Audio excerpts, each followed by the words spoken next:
Once upon a time in a small and bustling English town, there was a cheeky little cat named Whiskers.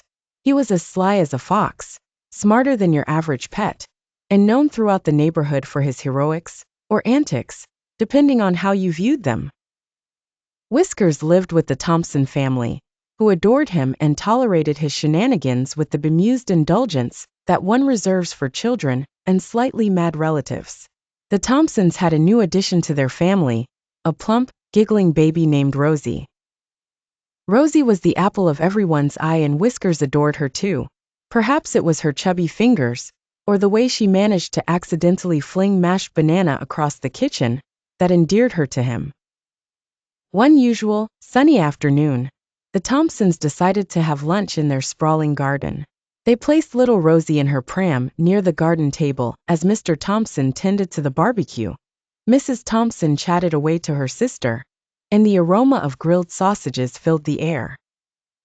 Little did they realize, a sneaky magpie had set its sights on poor little Rosie. It flapped its wings with intent, eyeing the sparkling bauble clutched tightly in Rosie's jubilant grip. This was not an ordinary magpie. It was the notorious dazzlebird that the local postman swore was half Robin Hood. Whiskers, sunbathing in his favorite spot, noticed the magpie swooping ever closer to Rosie's pram. His little ears perked up, and his whiskers quivered as he realized the feathered foe's intentions.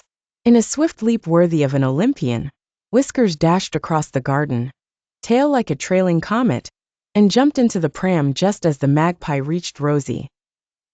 "Not today, my feathered friend," Whiskers seemed to say, as he hissed ferociously, fluffing up like a puffed-up pillow before the startled magpie.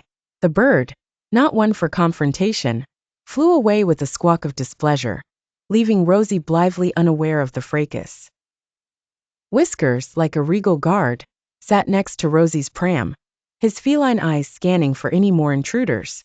As Mr. and Mrs. Thompson finally noticed the commotion, they congratulated Whiskers for his brave intervention.